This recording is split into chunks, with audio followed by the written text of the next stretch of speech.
The NFL draft is over. Tonight, we're going to hand out report cards to 7 teams, and the NBA playoffs is well underway. The first round is here, almost near the end. We got teams that are already on to the second round. So we're going to break down each of these series and predict who we got going into the second round. So keep it locked right here. This is episode 126 of the X Factor Sports Podcast. You do not want to miss tonight's show. It's going to be a heater.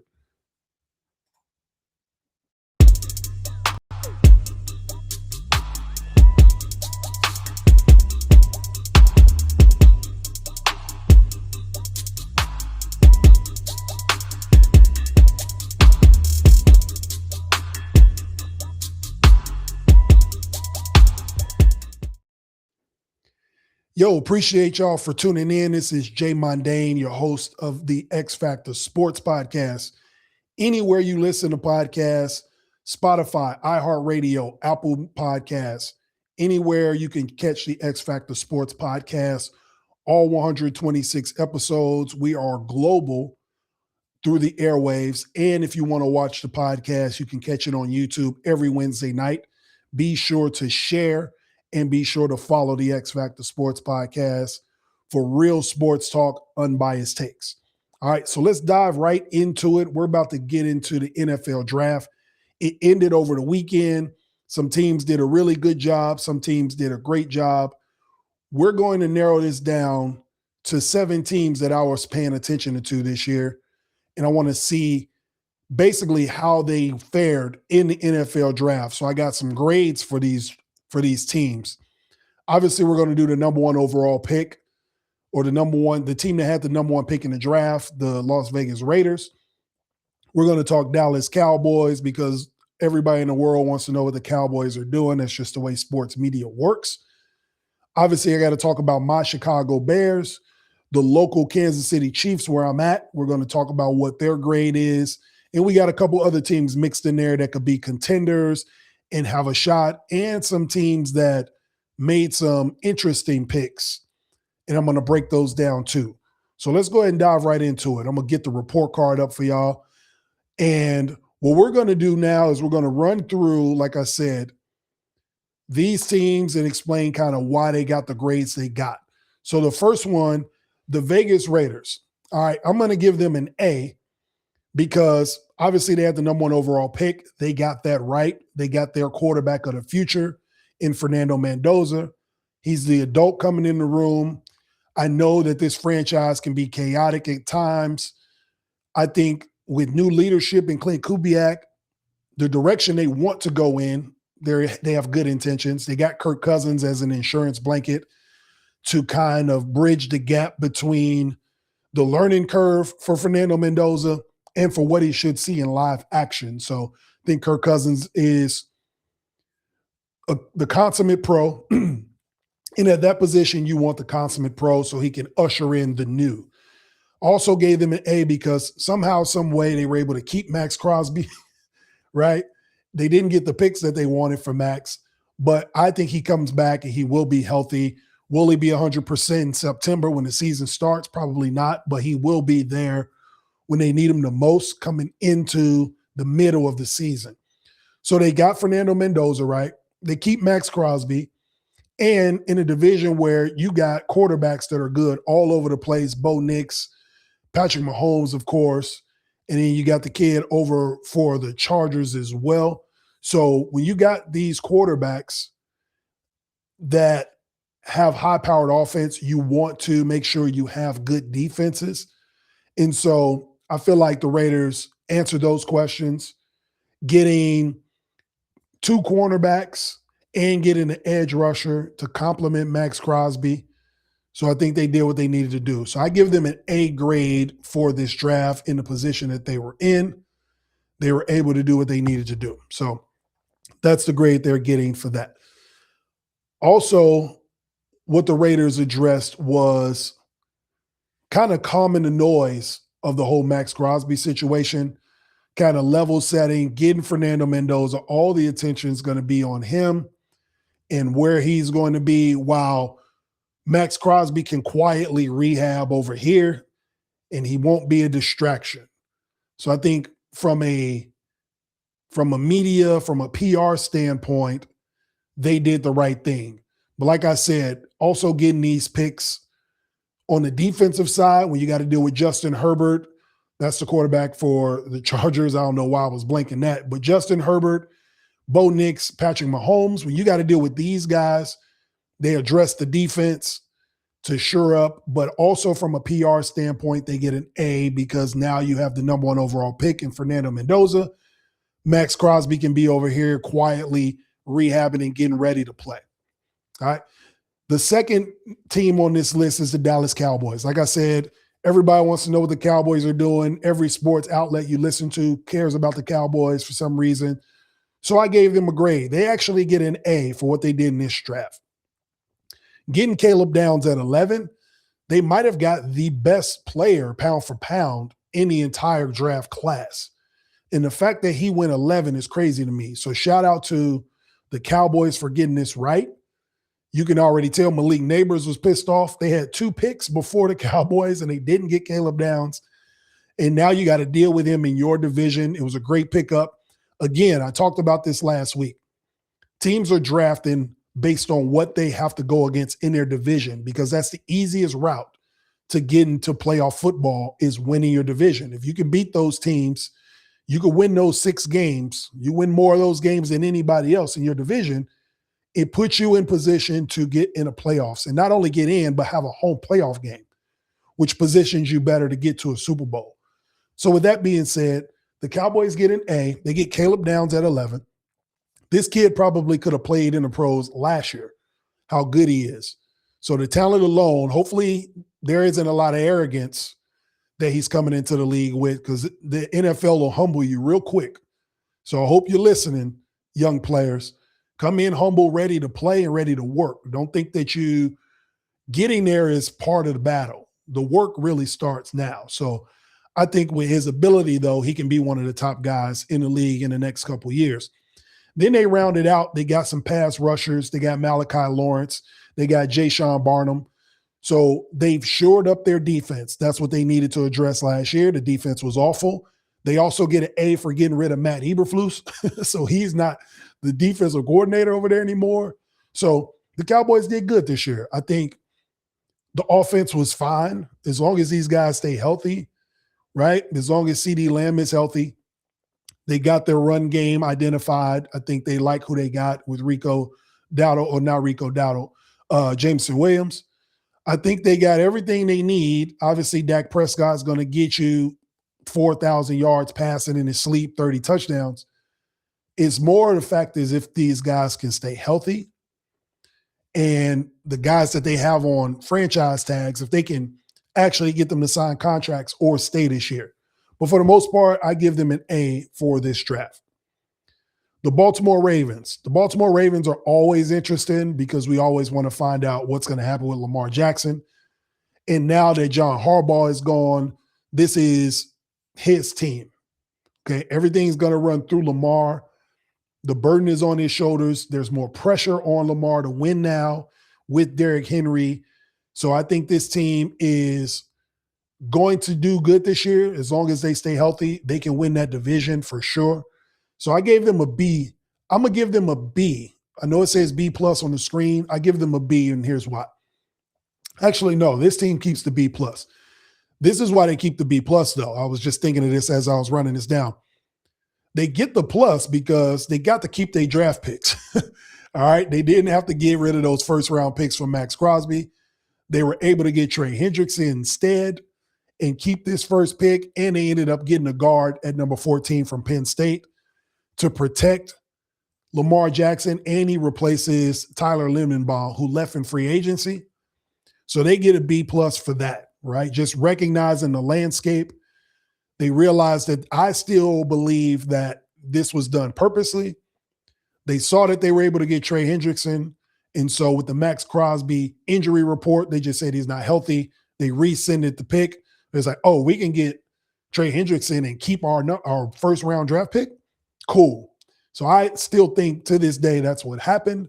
They get Trey Hendrickson. They keep the first round pick. They get a guard to protect Lamar Jackson. And they sure up what they needed to replace Tyler Lindenbaum in free agency. So they get the B plus for that. Then they go and get Zion Young in the second round. They get an edge rusher. So they sure up that defensive line. They're already good on the back end. They got the safeties. They got the linebackers on the back end taken care of with Hamilton. So I think this was a good pickup. I think they did the right thing in their division to win, pass rushing and protecting your quarterback. And with Trey Hendrickson as well to shore up that D-line. I think he's healthy, just wanted to get out of Cincinnati, but all will be revealed when the season starts. So Baltimore gets a B plus for that. Then we get to the Kansas City Chiefs. All right, so all my Chiefs fans watching, I give you guys a B for this draft. I kind of want to give you a B minus. I ain't going to hold you.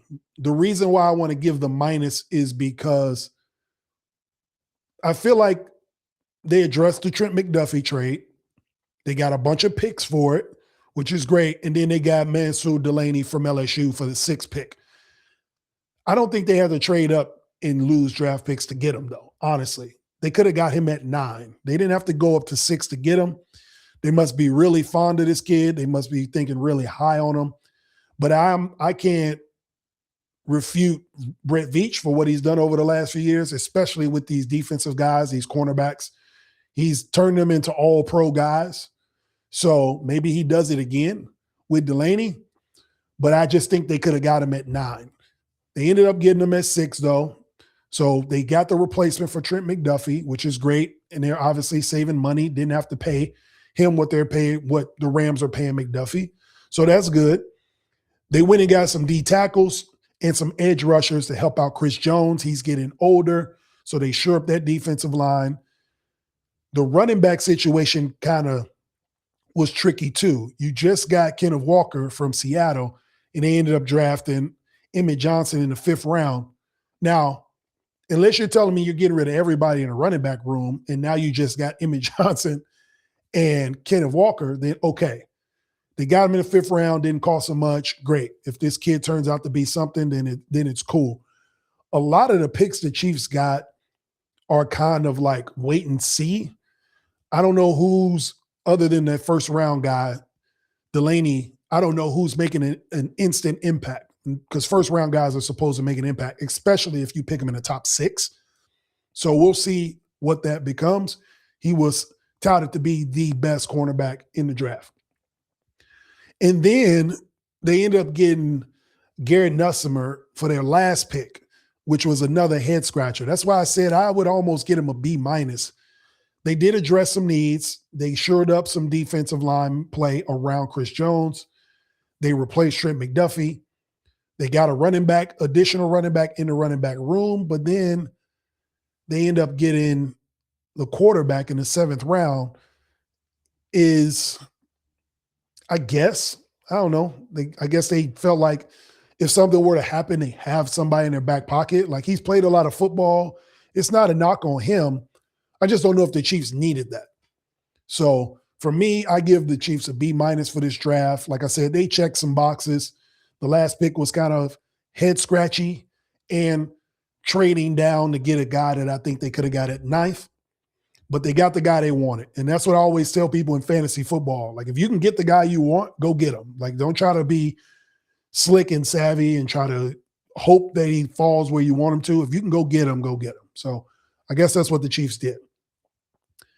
Then we got the Chicago Bears. All right, listen, this has a B, A minus on it, but I'm going to just give them a B, okay? And here's why I'm giving them a B. Yes, we addressed some needs that we had. I don't think we addressed the biggest need, though. The reason why we probably could have went to an NFC championship game. I'm not going to jump out the window and say we could have went to a Super Bowl last year, but we could have definitely beat the Rams, and we could have had a lot more wins in a regular season, and a lot of games wouldn't have come down to Caleb Williams saving the day if we had a pass rush.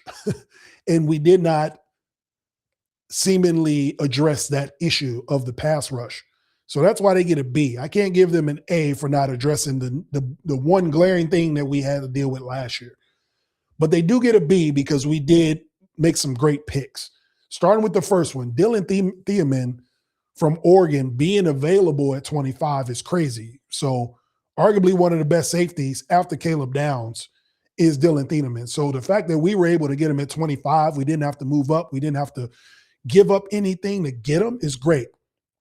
He's going to be able to play all over the field, quick, twitchy, fast safety. You can put him in the slot. You can put him in the nickel. Like, you can play him anywhere. So for him to be replacing Kevin Byard as well, he's going to play right away. So that was a great pickup by the Bears at 25. So they get kudos for that.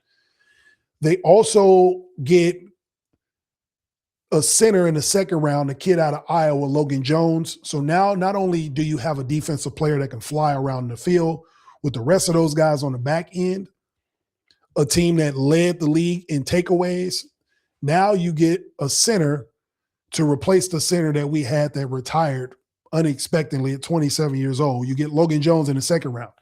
So now you get somebody that's ready to play for Caleb Williams. He joins that offensive unit with Joe Tooney.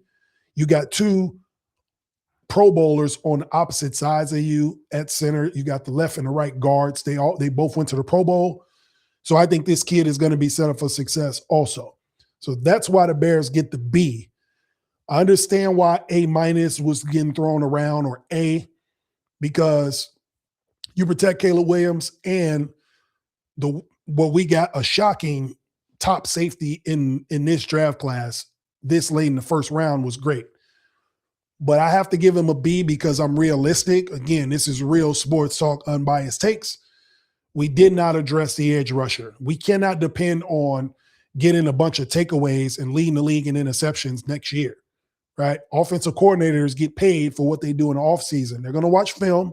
They're going to see where these opportunities came from, and they're going to play a different style of offense against the Bears. They're not going to take as many opportunities as they did before. They're going to be more secure with the ball, right? They're going to control time of possession against our defense. So in doing that, as a defense, the way we need to combat it is have an edge rush, have somebody that can speed up the quarterback, get them uncomfortable to force those turnovers. I don't want us turning into the Jets where we don't get any picks, right? So felt like we should have addressed that. Maybe we will. It's still the offseason. Maybe we find an edge rusher or a veteran edge rusher, or maybe someone rises to the occasion during the season.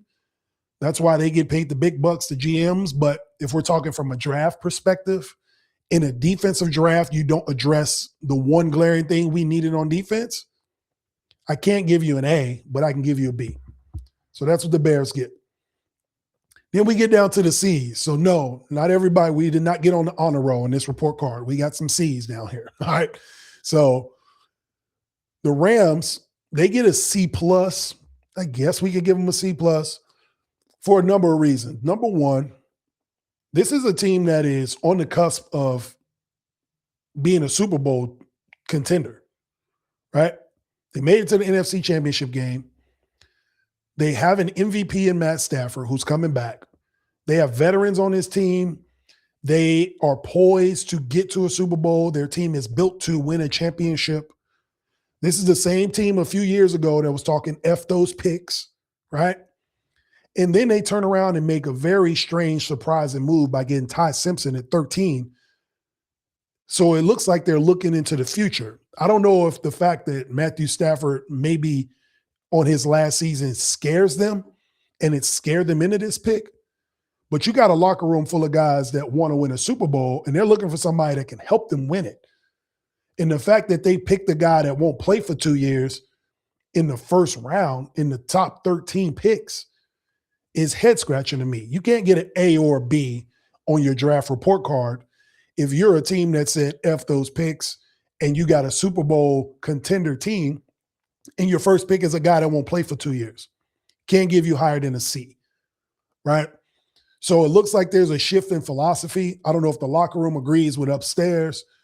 That is yet to be seen. But this was a very interesting pick, a future move in the first round for a team that's trying to win a Super Bowl right now. And they also get to see, because the players that they could have picked that could have helped them now potentially, Reuben Bain Jr., and Malachi Lemon. You got Malachi Lemon, a wide receiver, a slot guy, where you got Puka Nacua, Devontae Adams. This guy fits right in right away. He plays at USC, so college local.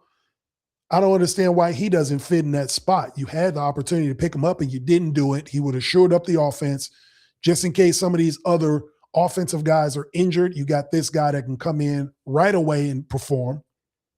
He's better than Tutu Atwell, right?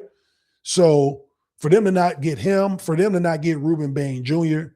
to go with that defense, I'm sure Jared Verse would have loved to have Ruben Bain on his side. So that's kind of why they get the grade they get, because there were opportunities for them to get and shore up both sides of the ball and have impact players come in right away, day one, and contribute. Instead, they decided to pick the quarterback out of fear that Stafford will either get hurt or retire. And then they got to throw this kid in that's not prepared to play. So that's why they got that. But time will tell if this was a genius move or not. But in terms of the 2026 NFL draft, they get a C for it. And then the last pick, I know everybody's scratching their head. Why the hell are the Arizona Cardinals on anybody's draft report card? Simple. They made a pick that was a very, very good pick.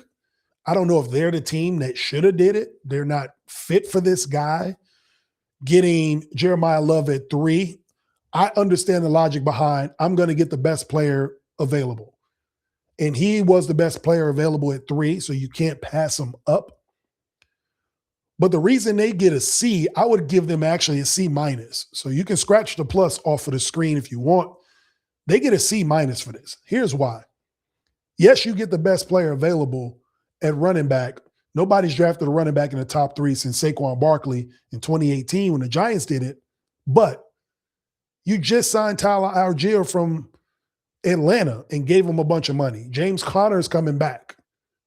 So why would you draft Jeremiah Love if you just paid a running back and you had a bell cow running back in James Conner? It was already head-scratching that you signed Tyler Algier with James Conner. But James Conner has been dinged up a little bit over the last couple of years. So it was justified. Okay, Tyler Algier is available. He's basically 1A, 1B running back when he was in Atlanta. So with Bijan Robinson, so we can get him and he can be the number 1 guy. Cool. You draft Jeremiah Love at 3. He's the guy. He's not sitting behind anybody. He's your day 1 starter, right? Otherwise, why the hell did you draft him in the first place? So now the question is, front office, if you got this guy at 3, he has to play, right? Arizona is trying to sell tickets. That's the reason I think they got him anyway. They need a splash because Kyler Murray is gone. What are you going to have for us to come to your football games to watch, right? Gardner Minshew, Jacoby Brissett? Hell no. Ain't nobody coming to watch them. So you had to get Jeremiah Love. So I understand that.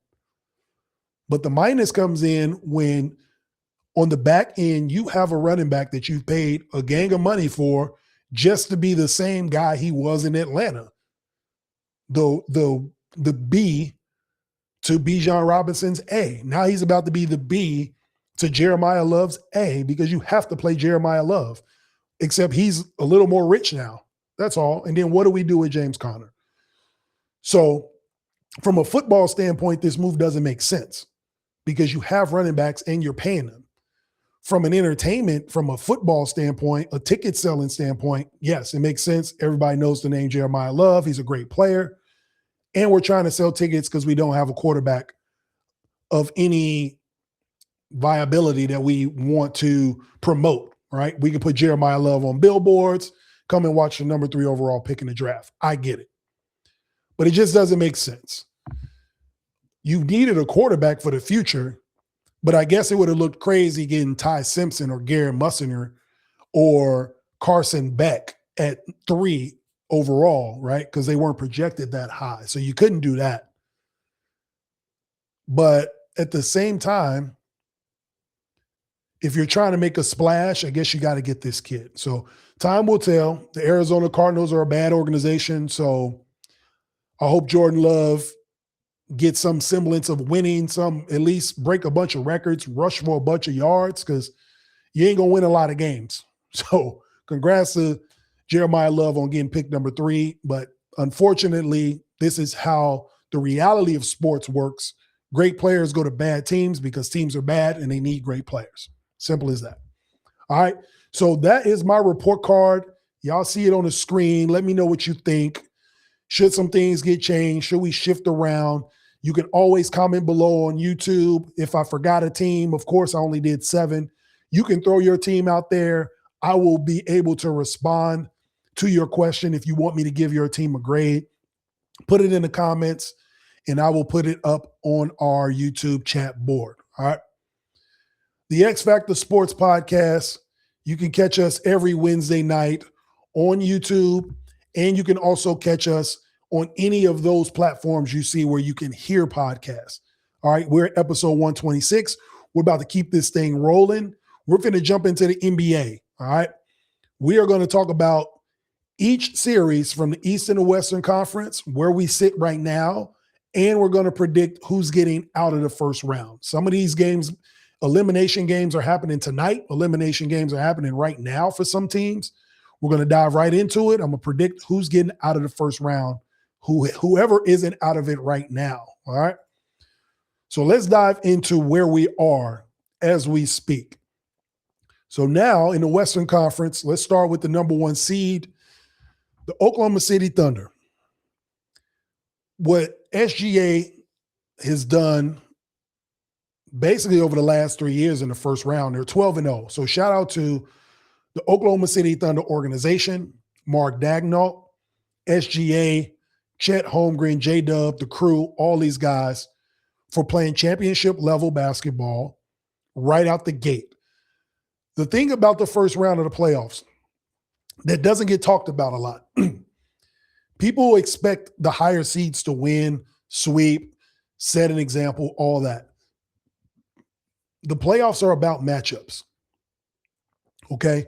Yes, you're the number 1 seed. You should win, but look at the Eastern Conference, right? We're going to get into that too. What Oklahoma City has built and what they've done over the last few years, not only are they winning these first rounds, the fact that they're sweeping these teams sends a message that they are not going to take their foot off the gas. They're not going to be complacent. Nobody would fault them if the Suns won 1 game, right? All we would say is, all right, the Suns got 1 game at home. You know, they were fighting for their playoff lives. A closeout game is the hardest games to win. Like, there are so many superlatives that we can give for a team to justify losing a game. But the truth of the matter is the Oklahoma City Thunder are just a great organization, top to bottom. And they come out with a purpose in these first rounds. They don't want to give you any life. They want to send a message to all the other teams that we ain't playing around, right? They could have gave up a game. They could let go of the rope. But not only do they win these games, not only did they win all 4 of these games, they won them by double digits, right? Jalen Williams didn't even play the last 2 games. And he was hurt in the first 2. So the fact that they still, regardless of whatever you think, they're an 8 seed, they're a play-in seed, they're still an NBA team, and they still made the playoffs. They made the tournament. But this is all about the Oklahoma City Thunder. They're sending a message. We're going to get our rest. We're going to get rid of these teams. They're winning these games. As young as this team is, they're winning these playoff teams. They remind me of the old Lakers teams back in the early 2000s with Shaq and Kobe, once they hit their stride. They remind me of the Chicago Bulls back in the 90s, like the older Bulls teams that didn't waste their time on these teams that weren't good, right? This was back when the first round series were best of 5, so you only got 3 games. That's what these Thunder teams are starting to remind me of. They're not going to waste their time. They're not wasting their energy. They're getting out of these series. They're not dropping a game like a lot of these teams do. Oh, they just dropped 1 game. They're not playing with their food.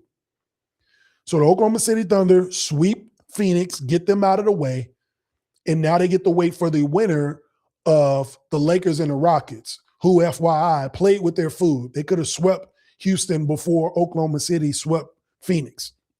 But now they got to have a game 5 and come home with the potential, even though Kevin Durant's out, anything can happen in these games. That's why you got to get them done quick. A la Jalen Williams, who got hurt in the first round. There's no telling what can happen in these games. The Oklahoma City Thunder seem to understand that. And so they're getting out of these series right away. So congrats to them. And they'll wait to see who wins this 4-5 matchup. The San Antonio Spurs. Again, this is a prime example of seizing the moment. Okay, congrats to the Spurs.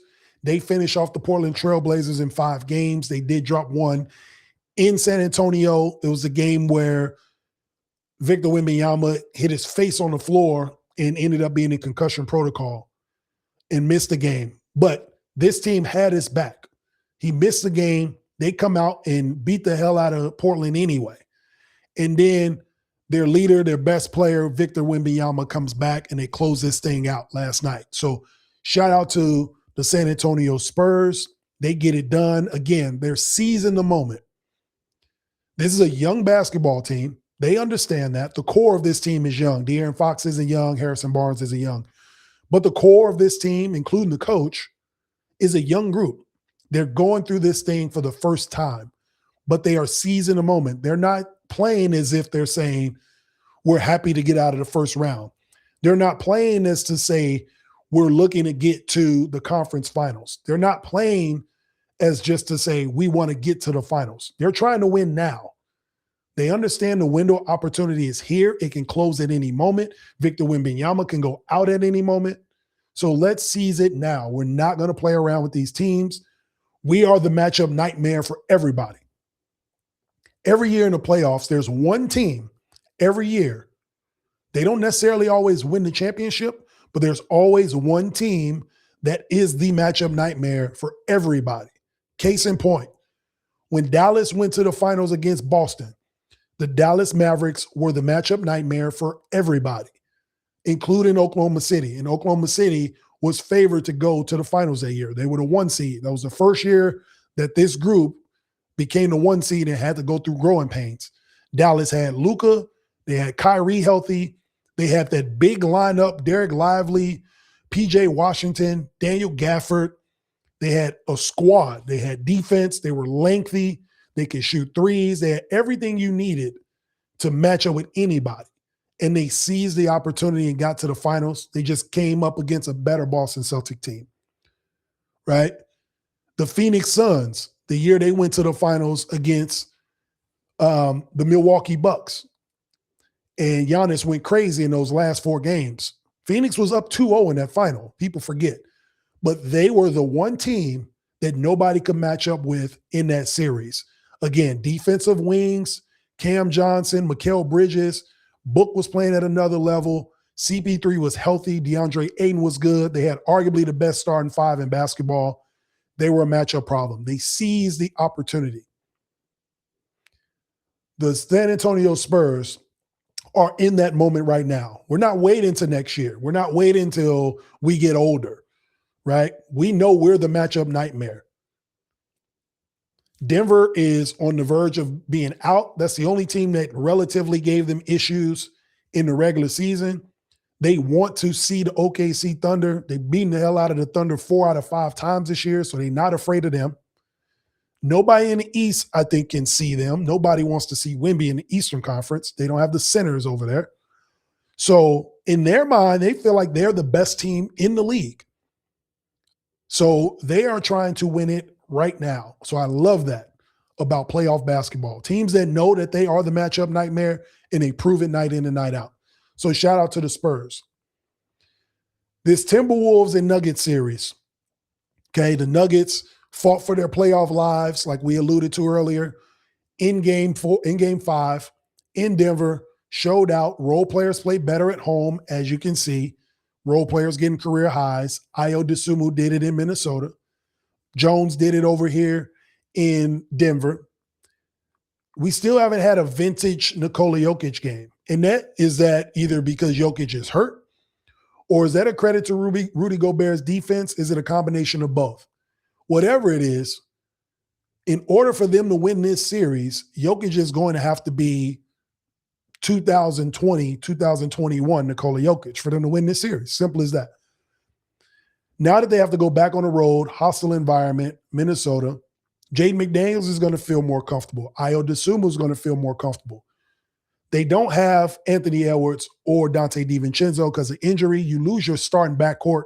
That's a tough hill to climb.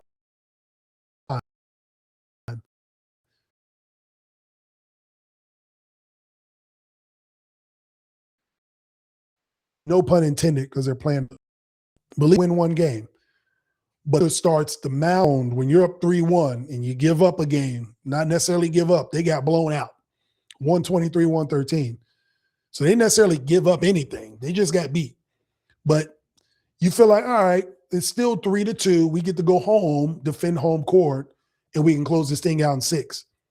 But in that game 6, if the pressure starts to mound, right, we get in this second half and Denver has the lead, people start to get tight, all right? People start clinching, right? So the pressure, I feel like, can mound on this team. I don't know if Minnesota has enough offense to sustain or come out of this series, honestly, with no Anthony Edwards or Dante DiVincenzo. Do they have enough offense to beat this Denver Nuggets team? They've already proven that they can defend. They've proven that they can attack, get to the rim. No Aaron Gordon helps them on the offensive side, the Minnesota Timberwolves, but I feel like with Jokic and Jamal Murray, the championship pedigree they have, I think they knew they were in for a fight. They knew that they were going to go 7 games, even though the rest of the world probably thought the Nuggets would get this over with in 5 games. I think internally they knew this was going to be a 7-game series, even if Ant and Dante were healthy. So here we are. This is their opportunity. They're motivated to get this thing back to Colorado for a Game 7 and avenge losing a Game 7 to Minnesota 2 years ago. So we'll see what happens there. Then we got the 4-5 matchup in the West. Lakers and Rockets. They're playing tonight, probably after this show. And the Lakers have an opportunity to close this out. Up 3-1. They let one slip out of their hands in Houston. DeAndre Ayton was playing a hell of a game and then got ejected. Crazy. Alfred Şengün had a good game. Apparently he gave a great speech, and these guys came out and won the game. Jabari Smith looked comfortable. But again, younger players and role players look good at home. Now you have to go try to stave off elimination on the road. It's a different environment. LeBron's been in 1 million of these games. Marcus Smart's been in 1 million of these games, right? DeAndre Ayton didn't get suspended. He'll be back. So I wonder how these guys are going to respond in Game 5. They keep saying that Austin Reeves is questionable. Will he play? Maybe he's a game-time decision tonight. Who knows? I'll tell you this. If they lose this game, he's playing Game 6. No doubt about it. They're not going to play around anymore. If the Rockets win this game tonight, Austin Reeves will play Game 6. You can book that. But they need to get this game over with so they can get a little more rest. All right? You got to play a juggernaut in the next round who the Lakers, LeBron James, JJ Redick know in their heart of hearts they do not have the team that's equipped to beat the Oklahoma City Thunder. So playing around with this Houston Rockets team is only going to make things worse. Your battery is going to drop even more. So they got to get this thing done tonight. All right, so let's move to the East. Now we move to the Eastern Conference, and we're talking about Philly and Boston. What Joel Embiid did last night was incredible. Shout out to him. I mean, my man had an appendicitis less than a month ago, emergency appendicitis. For those of you who don't know what that is, if you don't get that taken care of, you can literally die. That thing can spoil and bleed out inside of you if you don't get to the hospital in time to get it cut out. So the fact that big man was able to get that done April 9th and come back April 28th and have the performance he had in the Garden to save his team's playoff chances was great. But here's the thing about Joel Embiid. I was telling my boy Coop, we talk all the time about these playoffs. He loves Joel Embiid when he's healthy. He's literally missed half his career. So I can't compare him to any of these other guys that actually play.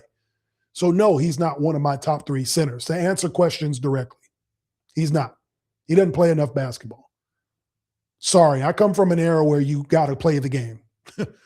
So, to no fault of his own, injuries happen. I get it. But at the same time, he's going to be a what if, like Penny Hardaway, like Derrick Rose, like Brandon Roy, like Grant Hill. Simple as that. Yes, he got an MVP. I don't think he'll ever win any championships unless he's the old guy at the end of a bench somewhere. But his health is a problem.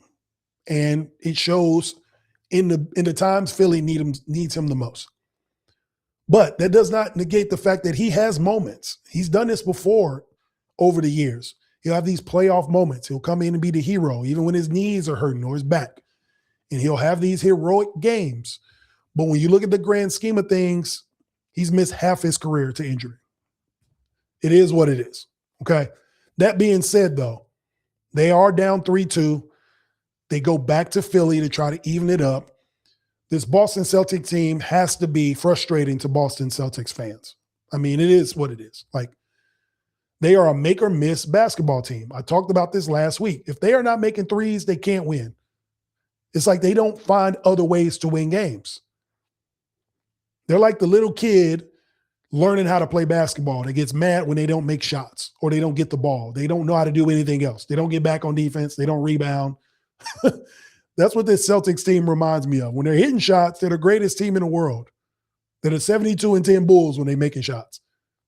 When they're missing shots, they're the 2026 Washington Wizards, right? So I don't know what it is. There's so many ebbs and flows with this team. Emotionally, if I'm a Boston Celtics fan, I'm just pissed off, right? If you're in Boston right now, I mean, the Bruins might be doing good in the playoffs. The Red Sox just fired everybody. And then your Celtic team, if they can't make threes, if they shoot less than 30% from three, they're losing the game. You can almost book that. And last night was no different. I think they shot like 28% from three and got blown out at home. So which Boston Celtic team are we going to get in Game 6? That's the question. Because if it's the Boston Celtics team that actually moves the ball around, gets easy looks, defends, rebounds, this team wins the game by double digits. If it's the team that only relies on threes, just chucks up shots, doesn't play smart defense, forgets to rebound, that's the team that's going to lose. So that's where we are with them. Knicks and Hawks. This is a series. Now, the Knicks in the Garden last night, they said, all right, enough of this. We're the better team. We're going to put our foot on your throat and we're going to win this game. The fact that CJ McCullough had 4 points in this game, I don't know if he's tired. I don't know what it was. You cannot have off nights like this. Simple as that. You're too good. You've been in this league too long. You've played too many games. You know how important Game 5s are. 78% of the time, when a series is tied at 2-2, the team that wins Game 5 wins the series, period. If I know that stat, CJ McCullough knows that stat. The Atlanta Hawks know that stat. And the fact that he went out there and laid one of the biggest eggs since Easter tells me that this team is not ready to win this series. Simple as that. So congrats to the Knicks waking up, understanding the moment, and going out and getting a win. Now, can they go in Atlanta to the club, to Magic City, and get them a win and get out of there? Because you don't want this series to go 7 games. Anything can happen. Now, I said all I just said about CJ McCullough, but he did go into the Garden and go crazy also. So we know he's capable of both. But you don't want to leave any of that to chance. So the Knicks need to go and close this thing out in Atlanta. They're up 3-2. The Cavs and the Raptors are playing right now. This is another series. It's tied 2-2. This is a series I talked about last week that we need to pay attention to. It's some good basketball being played.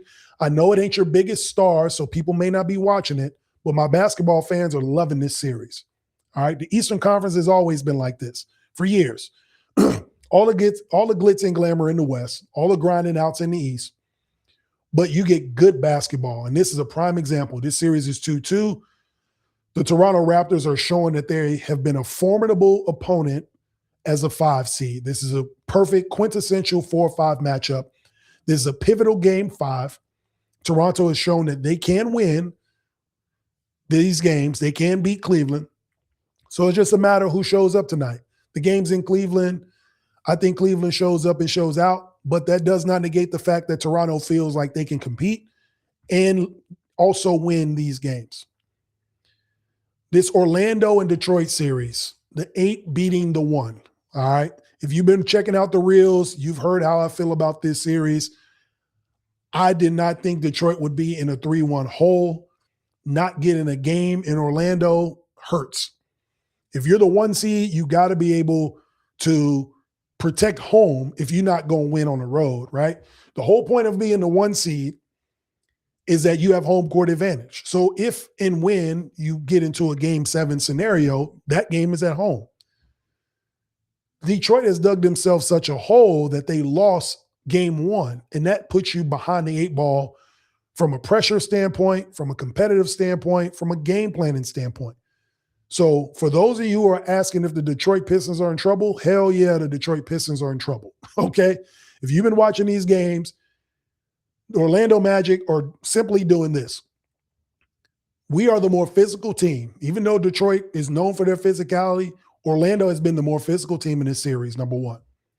Number 2, we're going to let Cade do whatever Cade wants to do. Nobody else is going to do anything, right? Jalen Duren is not getting his normal 19 and 12 that he got in the regular season that made him an all-star. Tobias Harris will not be a factor. Duncan Robinson will not be a factor. None of these role players, we're not letting them do anything. Now, that's not to say Detroit can't go back to Detroit and win game 5. They better, obviously, or this will be one of the biggest upsets ever. JB Bickerstaff's going to be looked at sideways. What are we doing? We didn't make any adjustments. Only Cade is getting offense. We're not getting offense for anybody else. But I expect them to win game 5, right? Have some pride. But the fact that they're in this 3-1 hole, you give Orlando so many shots at this, so many bites at the apple. I know Franz Wagner is limited. I would sit him out this game because if they lose, then you got him healthy in Orlando. I wouldn't even let him travel, if I'm being honest with you. If Franz Wagner tonight is not 100%, if he's not 90%, and we don't feel like we can close this thing out, I would have left him in Orlando to rehab, rest, and we'll be back. If we lose, we're coming home anyway. Either we coming home by ourselves or we coming home with Detroit. Either way, Franz Wagner will be healthier if there is a 6th game. I let him sit. That's just my opinion. All right? So with all that being said, like I said, we're going to run down all these rounds. Now we're going to get into who we have getting out of these series, okay? So let's get the bracket up on the screen. This is who I got getting out of this series. Can y'all see the bracket? I'm sure you can. Check it out. When it comes to the Western Conference, obviously Oklahoma City is already out. The Spurs are already out. When we got Lakers and Rockets, I'm taking the Lakers to get out. They're going to advance to the 2nd round. Here's why. No Kevin Durant, no point guard. Simple as that. I had Houston winning this series before the series started because I felt like the way no Austin Reeves, no Luka Doncic, number 1. Number 2, if LeBron was going to have to carry this team and have to depend on Jackson Hayes to have monster games, I don't think they would have been good enough to win. I thought Houston and Şengün would come out and play better. Şengün actually looks worse this year than he did last year, which is crazy. So because of that, I had the Rockets winning. Where we sit now, up 3-1, I'm taking the Lakers to win this series, not just because they're up 3-1, but if you watch how these games have been played, they almost look like the Rockets almost look like they're in awe of LeBron. Like they watch him play as opposed to playing against him. And when you've got a young team like that, and LeBron has seen everything under the sun when it comes to the game of basketball, he sees that too. Again, if I can see it, he can see it.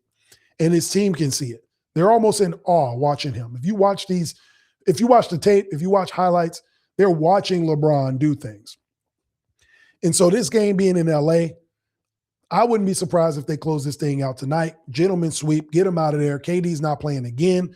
I don't know what the friction is with him and his team, but they don't even seem to be on the right page. This is going to be an interesting summer with Kevin Durant and the Houston Rockets. But They're going to Cancun early. So I got the Lakers closing this thing out tonight. In that Minnesota and Denver series, I'm taking the Timberwolves in 7.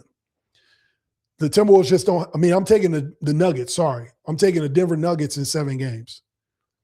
The Timberwolves just don't have enough offense. Simple as that. With your starting backcourt out, I just don't think they can score enough. They played off sheer adrenaline in those other games because players got hurt in the game. I think the Nuggets come in and win this game. They're desperate for it. They got championship guys in that locker room. Even though Cam Johnson didn't win a championship, he's been to an NBA Finals. They understand the importance of this game. I think they come in. Jokic has a great night in Game 6. They get it back to Game 7. If you watched Game 5, there's images of Rudy Gobert with oxygen mask. The altitude can get to you, especially when the pressure is on you. I think the pressure is just going to continue to rise. And we're going to see it in Game 6 in that second half when the Nuggets don't let go of the rope and Minnesota has to respond, and they don't have enough offense to respond. So I'm taking the Nuggets in 7. They avenged the 2024 series. It's unfortunate how they got to do it, but this is the game. They can't just give it away because Minnesota's injured. They got to go out and perform. All right. Then in the Eastern Conference. So Boston and Philly, again, this series is so crazy to me. It should have been over a long time ago. But I got Boston winning this in Philly. I think they win it on the road. They're going to shoot better.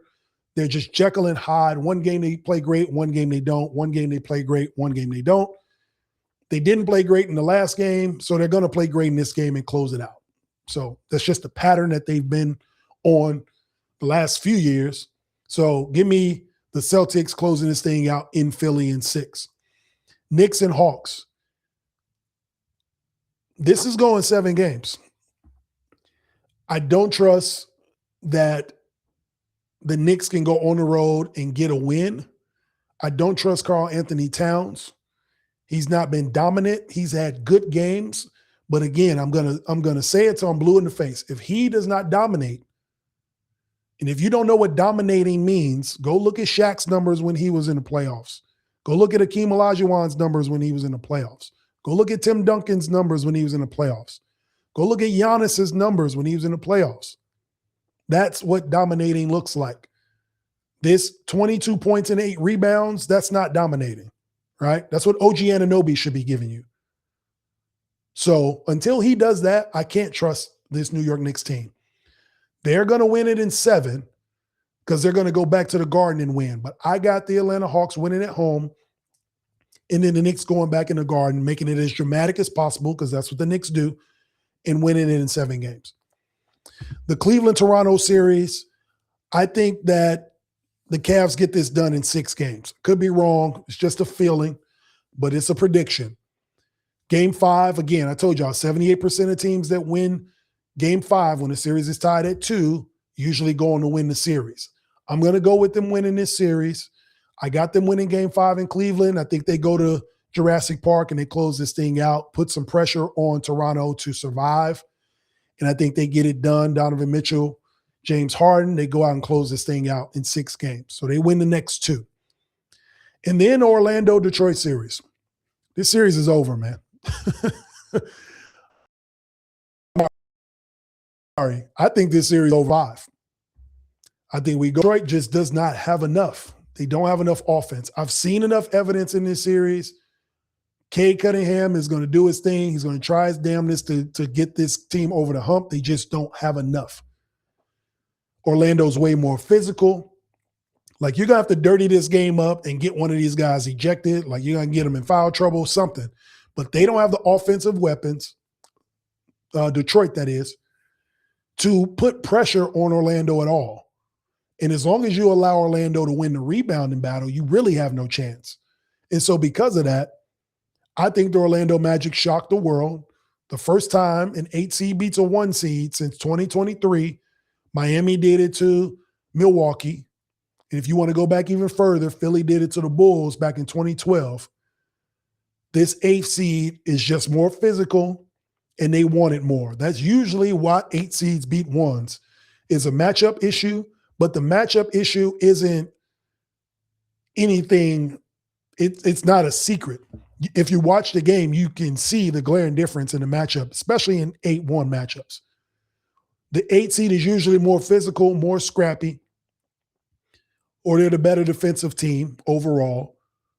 Or the 1 seed just for some reason has one star that can get offense going and nobody else can. That's what we saw in that Milwaukee series and that Miami Heat series in 2023.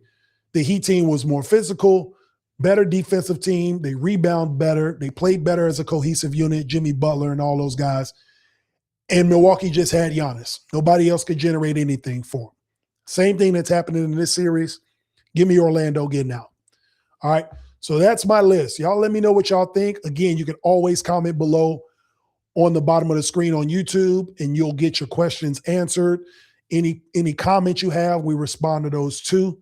So appreciate y'all for watching. Be sure to subscribe and share. All right. Again, the X Factor Sports Podcast. You can catch us every Wednesday night on YouTube. Today we're airing on all social media platforms, but we land on YouTube every Wednesday. So be sure to subscribe and anywhere you like to listen to podcasts. All right. Before we get up out of here, again, you know we love to hit you with that 2-minute warning, episode 126. This week we are going to talk about failure. Or fear, okay? We're going to talk about fear. Now, fear has 2 different meanings, okay? Depending on the type of person you are, you understand one or the other. So fear is either forgetting everything and running away, or fear is facing everything and rising. What do I mean by that? So think about it this way. If you're afraid of something, there's going to be a crossroads. You're either going to decide, I don't want to deal with this at all, and I'm just running away and staying away from it, or the fear is going to force you to make a decision to move forward. I know I'm afraid of this, but I need to overcome this fear. I need to conquer this fear, right? So facing that fear and rising is understanding that fear is not the enemy. It's just something that makes you uncomfortable. It's something you haven't faced before, but that should be the compass. Okay. What are my limits?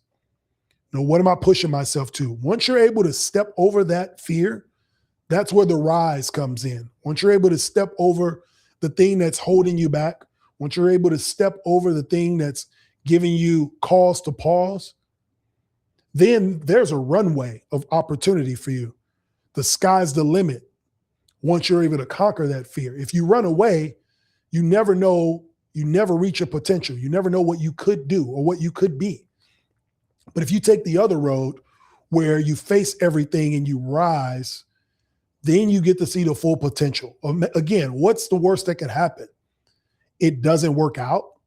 You learn from that experience. You learn why it didn't work out and you try it again. The fear is gone though, because you've already crossed the threshold. So now we're at a place where, yes, I know I can do this.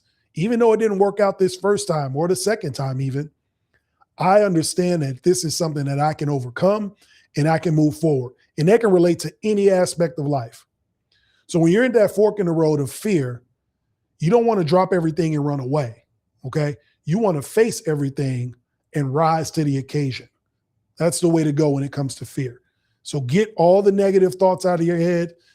Understand what fear is. Understand it for what it is. It's there to help you get uncomfortable and get over the hump. All right. Appreciate y'all for tuning in to the X Factor Sports Podcast. Again, this is episode 126. We had a great show, one of the longer shows. I had to get in my bag this week with the NFL grades, and I had to definitely get in my bag with the NBA playoffs. You already know what it is if you know me. I'm going to dive in deep with the basketball. So I appreciate y'all for tuning in tonight. Again, comment below. Put everything on your YouTube, on the chat live. You will get comments from me personally. For those of you who watch the show, you already know what it is. So thank y'all for tuning in. If you like the gear, again, scan the QR code. We got the shirts for the spring, different colors, different sizes. And coming very soon, you're going to see this alternative logo on some of this gear. So go ahead and hit me up in the comments if you want to make some pre-orders. We're going to have some new shirts with some of the new logos on them here in the next couple months. So get in where you fit in. All right. Again, the X Factor Sports Podcast, episode 126. Thank y'all for tuning in. Next week, episode 127. We are running through season 11. It's been a great season. NBA playoffs. We will be in the second round.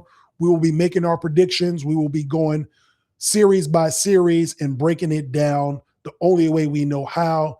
This is Jay Mondaine of the X Factor Sports Podcast. Real sports talk, unbiased takes. See y'all next week. Peace.